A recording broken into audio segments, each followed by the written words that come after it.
అందరికీ నమస్కారం. నేను మీ రాజా. ఈరోజు మా రెసిపీ వచ్చేసి ఒక మంచి స్నాక్స్ రెసిపీ చూపిస్తానండి. ఈవినింగ్ స్నాక్స్గా పిల్లలు స్కూల్ నుండి వచ్చినప్పుడు ఏదో ఒకటి స్నాక్స్ అడుగుతూ ఉంటారు. వాళ్ళకి ఇలా ఒక్కసారి చేసి పెట్టారంటే భలే ఇష్టపడి తింటారు. అందులోనూ ఇలా రోల్ లాగా చేసి పెట్టారంటే ఇంకా ఇష్టపడి అడుగుతూనే ఉంటారు. అంతా బాగుంటాయి. ఒక్కసారి ట్రై చేసి చూడండి. చేసేది కూడా చాలా త్వరగా చేసుకోవచ్చు. ఎలా చేయాలో పూర్తి వీడియో చూడండి. రండి వీడియోలోకి వెళ్దాం. ముందుగా ఒక మిక్సింగ్ బౌల్ తీసుకొని అందులోకి 1 కప్పు దాకా మైదా కానీ గోధుమ పిండి కానీ వేసుకోండి. అలాగే రుచికి సరిపడా ఉప్పు వేసుకోండి. 1/4 టీ స్పూన్ దాకా వేసుకొని ఒక మిక్సర్ తీసుకొని లేదంటే స్పోక్ స్పూన్ తీసుకొని బాగా కలిపేయండి. ఉప్పు అంతా పిండిలో కలిసే విధంగా ఇలా కలుపుకున్న తర్వాత కొంచెంగా నీళ్ళు పోసుకుంటూ దోశ బ్యాటర్ కన్నా కొంచెం పల్చగా ఉండేలాగా కలుపుకోండి. ఇక్కడ 1 కప్పు పిండికి వచ్చేసి 2 కప్పుల దాకా నీళ్ళు పడుతుంది. కానీ కొంచెంగా వేసుకుంటే లంప్స్ లేకుండా ఉండలు లేకుండా ఈజీగా కలుపుకోవచ్చు. ఈ విధంగా కలుపుకుంటే మీకు పర్ఫెక్ట్గా ఉంటుంది. ఈ లోపల మీకు ఒక చిన్న రిక్వెస్ట్ అండి. ఎవరైతే నా ఛానల్ కొత్తగా చూస్తుంటున్నారో సబ్స్క్రైబ్ చేసుకొని చూడండి. అలాగే బెల్ ఐకాన్ ఆన్ చేసి పెట్టుకోండి. నేను పెట్టే ప్రతి వీడియో మీకు నోటిఫికేషన్ ద్వారా వస్తుంది. ఈజీగా చూసుకొని తొందరగా చేసుకోవచ్చండి.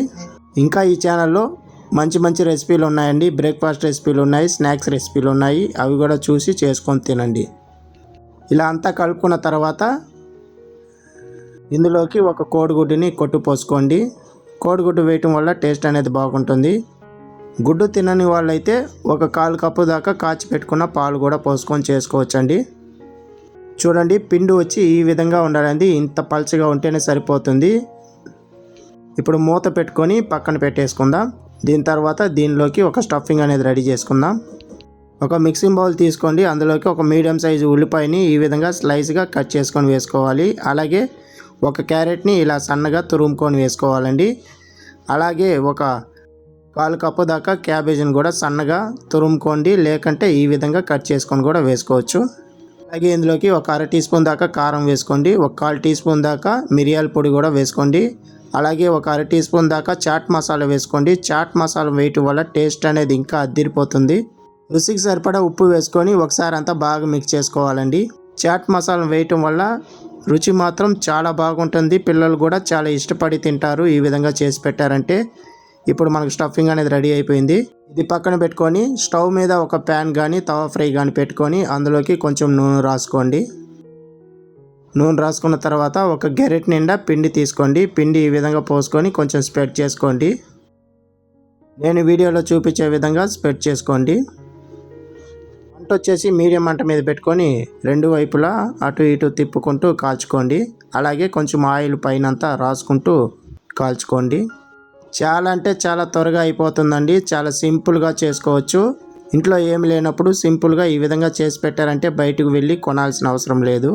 1 నిమిషం తర్వాత ఒక పక్క కాలిన తర్వాత రెండో వైపు తిప్పుకొని ఇప్పుడు టమోటా సాస్ని 1 స్పూన్ దాకా వేసుకొని మొత్తం అంతా స్ప్రెడ్ చేసేయండి. ఈ విధంగా ఇలా టమోటా సాస్ స్ప్రెడ్ చేసుకున్న తర్వాత మనం ముందుగా రెడీ చేసి పెట్టుకున్నట్టు స్టఫింగ్ని ఇందులో కొంచెంగా వేసుకొని వీడియోలో చూపించే విధంగా ఫోల్డ్ చేసుకోండి.